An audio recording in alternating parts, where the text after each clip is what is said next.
It's been almost exactly 10 years since I gave up being a stay-at-home mom of 4.5 years and decided to become a farmer. Basically, I was married to a douchebag that I had two children with, and 2014, some things happened and we decided to get divorced. So I knew his finances because he was basically just a boy in a man's body. And he never took care of anything. So I knew what his finances were like. And I was like, you know what? He can't possibly afford an apartment and my house and all the lawyer bills for both of us and all that other stuff. So I, naive as I was, tried to be nice. And I figured, I was like, all right, well, how can I get out of this situation without screwing him over? So just 2 seconds backstory. I was in VOAG in high school. If you are familiar with that, yay, hi guys. But if not, the FFA, Future Farmers of America, Vocational Agriculture. I was personally in animal science. I went to the national competition twice. I got a lot of awards and medals and stuff. So I kind of have a background in agriculture, at least to the point of, high school age stuff. So in like February, I think, of 2014, I discovered that being an apprentice on a farm was a thing that you could do. I had not heard of that before, so I was like, all right then, because what I was told was you can find a job on a farm and be an apprentice, as in live on the farm and work on that farm, and you'll have a place to stay, you're going to have a job, you're going to learn some skills, all that stuff. And so I started looking into that, and that became my solution for at least getting out of the household during the divorce process. Now remember, I was a stay-at-home mom, so like I didn't want to leave my kids, but I hadn't been working for basically 5 years or so, and I was like, even before that, it was kind of half-assed job here, half-assed job there.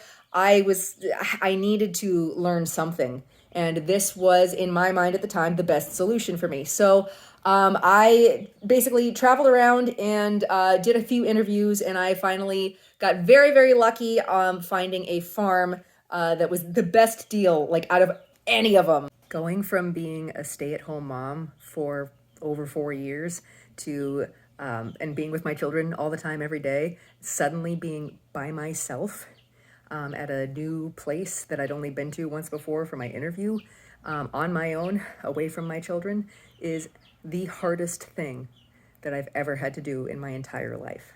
Like, it wasn't just a room in somebody's house. It did start out like I was staying in their house for like the first month or so, because they had an apartment over the top of their garage, and like a furnished apartment and with a composting toilet. There was a shower out back behind the barn.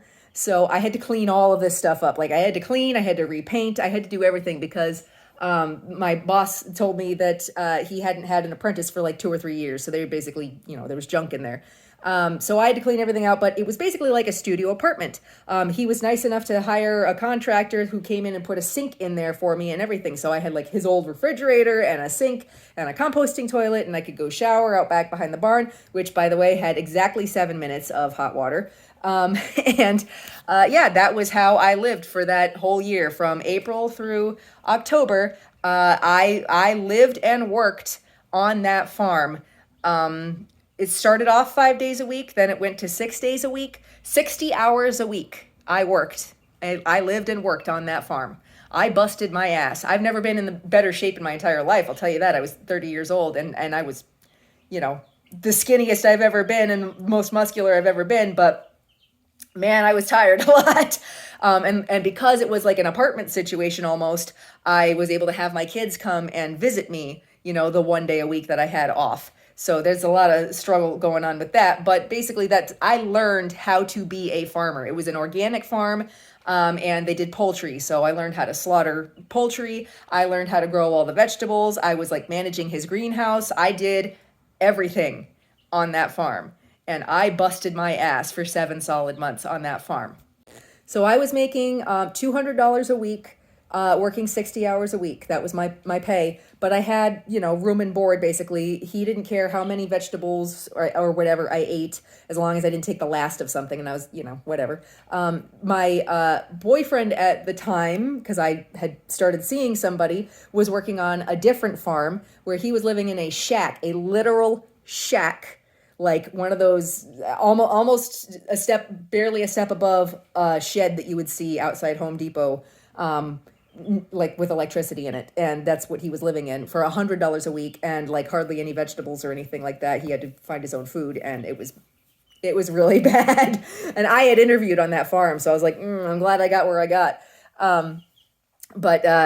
So he ended up coming over to work on my farm. But anyway, I worked that until the end of October, and that set me up with all the knowledge that I needed to get my next, I think, 4 or 5 jobs. So I worked, I basically stopped in October. We found an apartment to go move into, and it was really awful. It was terrible. It was like $650 a month, which I know sounds really cheap right now. This was the end of 2014.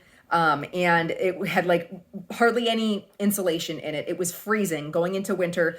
Then the heat broke, and I was fighting with the landlord over the heat. So I was a substitute teacher because I have a bachelor's degree. I have a bachelor's degree in English, by the way, welcome to farming.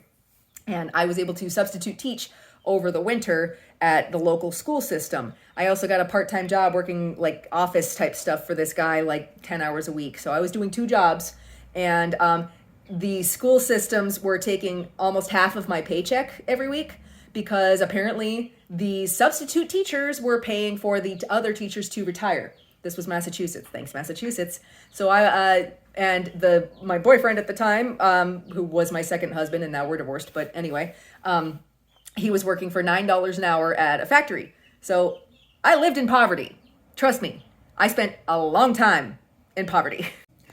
But come April, I was able to look for a job at another farm, and then progressively worked on other farms or other greenhouse operations. I managed a couple of greenhouses. I worked in like the retail greenhouse and another farm. I was a manager of a restaurant garden. There was all kinds of stuff. I worked at one of the top 100 nurseries in the country. I learned a lot. I have done a lot of work. Last year, sorry, not last year, so 2022, I was the manager of an organic farm up in Massachusetts. And then this past year, I decided that because I couldn't find a job over the winter, I just said, screw it, I'm going to do my business. And I started throwing everything into my business. But that's going to be a different video.